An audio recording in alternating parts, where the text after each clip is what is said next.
All right, welcome back to Bayou Time on a very sad note, but what a great life. I want to bring up a picture of someone who was just a pillar of our community. Mr. Salvador S.L.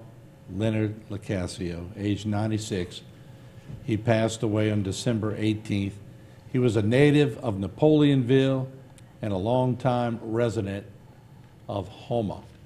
And I have a couple of guests that we brought on Bayou Time today that I want to introduce because we're going to talk about Mr. Locascio and with two who knew him well. What other way to say it? Denise LeComte, who's been on here many times, the chair for the Houma Terrebonne Community Band, and Miss Jennifer Jenkins, who was a former student of Mr. Locascio, and I can't wait to hear some of the stories there. She was an insurance auditor for many years and currently retired, but both can share some definite stories. So for the next three segments, we'll talk about Mr. Locascio because I have to be honest, out of full transparency, I tried to get him on the one-on-one program. Denise tried to get him on, and no way, he wasn't coming on. Wasn't doing it. But I'd see him at different functions, and we taped in this studio one time, and as they speak, we're going to roll in some of that footage. He was sitting there playing, and he had to be close to 90 at the time because I think it was in 2016, Denise? I think it was either 2016 or 17, so he was 90, 94, 93. Yeah, okay, well, tell you what, well, might have been 90 because that's 6 years ago, yeah, so he's Yeah, 96. it might be later than that. I think it was I won't hold you 18. to exact ages here. I'd have to go look. So let's do this because it's an honor to sit here and talk about a man who spent so much time teaching a lot of people about music. How did it feel to have him, while you're in charge of the Houma Terrebonne Band, to have him actually playing? Wow, what an honor. It for was. It was. And I didn't know him till I joined community band. Yeah. So because I figured out the math later on, at the time he was teaching, they forced you to retire at 65. Well, that would have been in 81 or 82. Well, I was born right before that. So, you know, I never got to see him as a teacher, but I realized the other day that he was retired longer than he worked. And so, but I mean, just being under his direction and how he taught music and how he conducted and how he worked music, it was different from anybody I'd ever had, you know, in my 20 some odd years of playing music at the time. So, you know, it was an honor and a privilege, but you were in awe of him at the same time. I want to go to Jennifer Jenkins again, because he taught you music and he was so docile of a man to me later on. Now, but was he like that as a teacher? Yes, he was. We're going back to about 1976, as I was telling Denise yesterday. He was the sixth grade teacher for band at Village East, and he was very kind, very patient, and it was because of him that I knew it was possible to have a kind and patient band director, because so many of them were very temperamental. But I would think most. yes, most of them, they show their passion, they wear it out on their sleeves, but SL, there was no one else like him. And it wasn't until almost 30 years later that I got to see him again once I joined the community band. So it was such a great reunion. And of course he said, "Oh, I remember you," and I'm there, "I'm sure you did." Well, maybe he did. I mean, you know, I mean, because I would see him, and he was an avid gardener, too. He did. Yeah, my sister lived right down the street from him, and maybe that patience he had was the reason he lived to be 96. Could be. Maybe he just had a mild-mannered approach to things and didn't stress out too much over things. But let's go back, Denise, if we can. And this is sort of more about you, but learning about him. When you're sitting there and you're directing the band, and there's Mr. Locascio, who directed a band all these years, isn't that a little bit intimidating? It is, because you're like, Lord, is he going to know that I messed up? Or, you know, is he going to point out that I missed the biggest note in the song, whatever the issue was. And I had I'm not going to call it privilege, but By the time I got to him, he had started losing his hearing. So I'm like, well, maybe he didn't hear that. So, I mean, but it was fun to be with him too, because he liked to crack jokes just like everybody else. No I doubt. mean, And I want to roll in some footage. We'll ask Jennifer another couple of questions. We'll roll in some footage we had of the day they played here. And there he is. And it was a joy because I was in the other room when we were taping this. And to see, like Mr. Locascio and Mr. Guidry and others, Mr. Yeah. Terrio, who's moved yeah, he's away, moved away. some icons in this band. Yeah. But isn't this a way, Jennifer, to just keep your life going? Music is such a big part of your life. It is. No one realizes how strong it is unless you are a musician or if you just can't live without the radio. It's a very important thing for everyone. And look at him. You could tell he's 90 at the time, and he's just so into it and passionate, but he seemed very focused on what he was playing. Is that the way you remember him? It is. It is. Was he a stickler? What Well- happens if you hit the wrong note? Not that you ever did. Oh, I was perfect. No, no. If he caught some mistakes, he wouldn't call you out specifically on it. He would just say, "All right, we need to make sure we're hitting this note or we're doing this," because he was not about embarrassing anyone. He wanted you to be confident in what you did, but if you made a mistake, please recognize it. Why didn't I have a guy like that when I was in the band? You had Mr. False, you're King. puffing your cheeks too much. On the trumpet, did he? About 6 years ago, we had the community band here in the studio. And there you see Mr. Locascio on a lot of the shots. But what a lot of people who are watching this hope they realize he was a loving father and proudly known as a band director for many years. He retired after 33 years of teaching. He was a blessing to many students. Jennifer's one of them up here today. Touched many lives as a band director. He was a director and member of a Home of Terrebonne community band for over 30 years. He loved golfing, teaching, dancing, telling stories. We could add gardening to that. He proudly served our country in the U.S. Army Air Force during World War II. I want to turn to Denise again. We talked about World War II, but he had a pretty good gig. He did. SL was trained as a tail gunner, and right about the time they were going to the European arena, the war ended. And so he was reassigned to be an Army Air Corps musician for 9 months, touring Italy, playing, for the balls, for the generals and whatnot, and eating Italian food, drinking wine, and watching women. So, he was Wow. 18, 20 years old, so he had a ball. And I knew his daughter, still do, Lynn, who's, married to Bob Links, but that was his only daughter, too, right? That's their only child, yep, him and Miss Carolyn. Yeah, I'll be. And so, of course, our condolences go out to everyone, Absolutely. members of the extended family, and all that as well. Jennifer, let me ask you, because,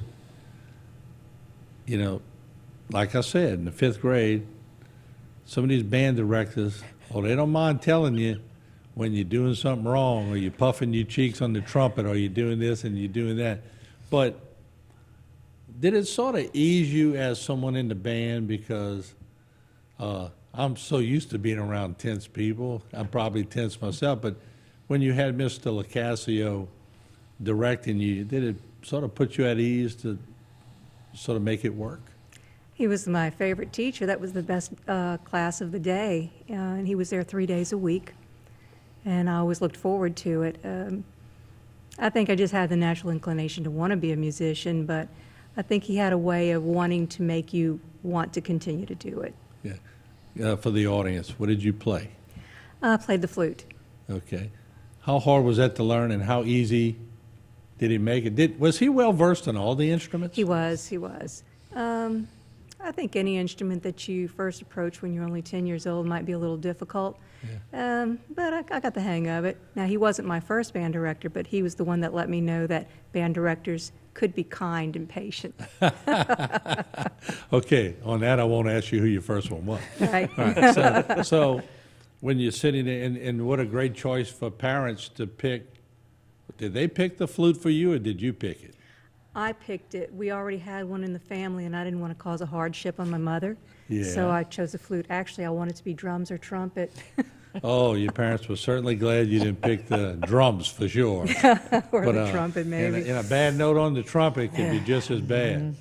And so Denise, in your association with him, when you're directing the Home of Terrebonne Community Band, God, you got to rely on his knowledge, I'm sure. Did you ever go to him and say, "Hey, Mr. Locascio, what would you do in this situation?" The wonderful thing about SL was when it came to that, he didn't want any part of it. He would, if I'd go to him, SL, what do you think we should do? Whatever you want to do. It didn't bother him. He was there to conduct and play, and that was it. Yeah. You know, he didn't care if we didn't have any money in the bank account. He didn't care. He just, that, like you said, stress. Just, he wasn't into stress. And And he at the had done his time I started, his wife was sick, so, Yeah. you know, he spent a lot of time devoted to her. So really, this was sort of a release for him. It was his break from all the things he had to do at home. And to serve so much time and live so long, and Jennifer, going back to you, did you get a sense, expression-wise, when y'all finally got the song the way you wanted to? Was there a immediate rush from him and a big smile? Describe the scene. Sometimes there was a nice smile. It's really hard to remember him conducting the community band because it was quite a while back. But if something went well, he would just compliment you on that.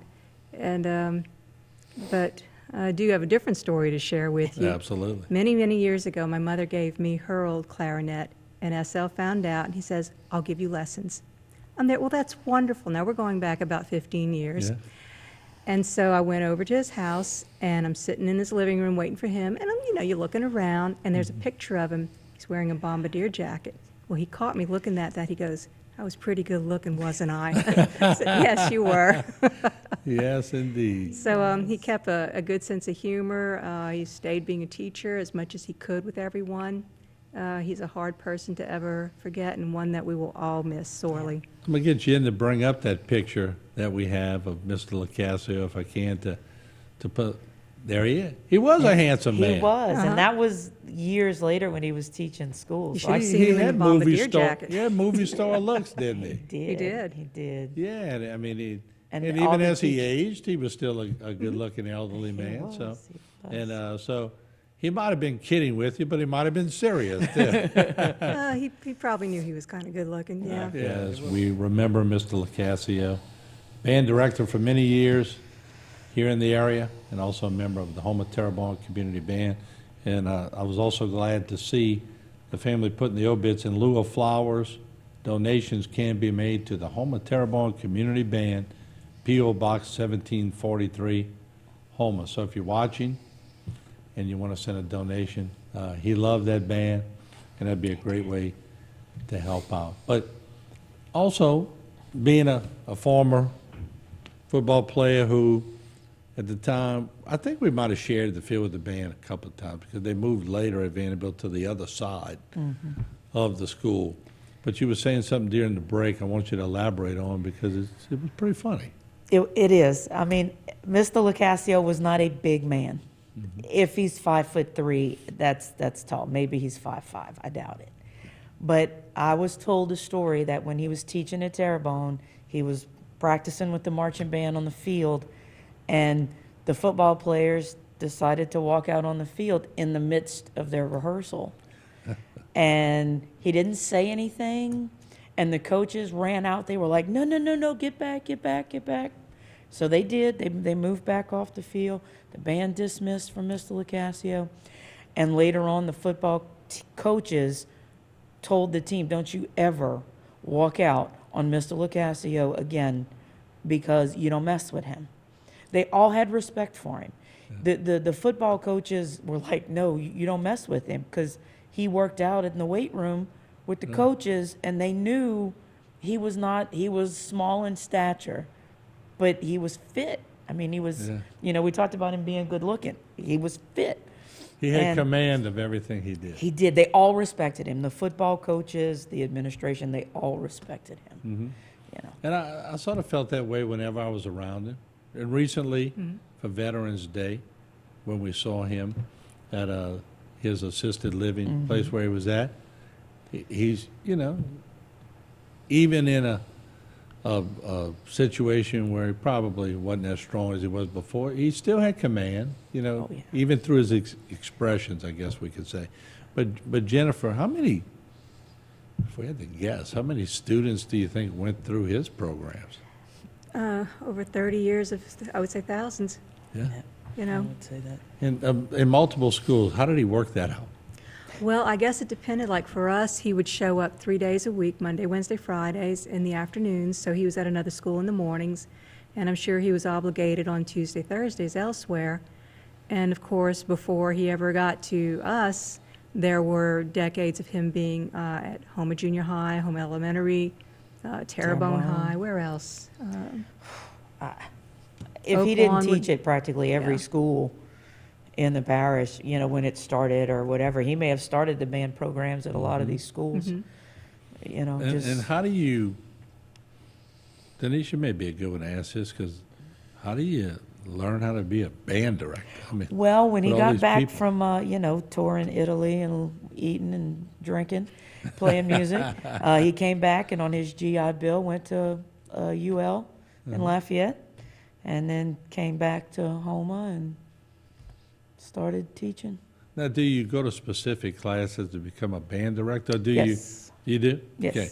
Because It's a different. music education program. Because you're playing one instrument. You may play one instrument your whole life. You may play the flute, you may play the trumpet, but then you got to get up there and conduct all these instruments at one time. So you could speak from knowledge. When he was directing the band, how do you hear all those instruments and go, whoa, we got a problem over here? That you'd laugh, but anybody can do that. You know, when you listen to music or to a live performance, you know if the song's in the original key, or if they've changed it because the singer got older or it's a different singer, Right. and they're like, oh, we had to change key. You know, Yeah. and if you hear it enough, the recording, or you hear it in live versus the recording, you know when it's wrong. Now, is the average person going to know that? Probably not. Right. But as a band director, you know, they go to conducting class, they go to music theory class, they go to, you know, and then they learn how to play each instrument. I mean, SL played the upright string bass, the tuba, the clarinet, the trombone. I mean, he could play it all. Once you get a fix on one of them, it's sort of, the theory stays the same. In theory stays the So same. you follow the theory. Yeah. Jennifer, was he funny? He could be. I think Denise would know more of his jokester side than me. I love the knew- way you say he could be. That means most of the time he's pretty serious. Well, that was Well, his job, though. Yeah. When he was up there conducting, he was just, like I said, he was always sort of a soft, laid-back touch, and, you know, you never wanted to disappoint him. Like I said, I knew him just a little bit from my attempts to take clarinet lessons, Yeah. you know, that he could have a bit of a funny side to him. Yeah, you got to tell that story you told me earlier Oh, good Lord. about the clarinet. Well, I only had 2 lessons with him because, well, I never played a reed instrument before. And if you don't have it set right, and if you don't have your embouchure or shape of your mouth correct on that, the reed's going to vibrate and tickle. And I could not stop laughing for either lesson because I just couldn't get it right. And I said, I give up, SL. Thank you for trying with me, though. Oh, wow. With about 50 seconds left, Denise, in lieu of flowers, donations can be made to the Houma Terrebonne Community Band. What a great Yeah. touch. It is, and I didn't know about it till I read the obituary this afternoon. So I want to thank Lynn for doing that. So I want to challenge everybody. Send it to P.O. Box 1743 in Houma.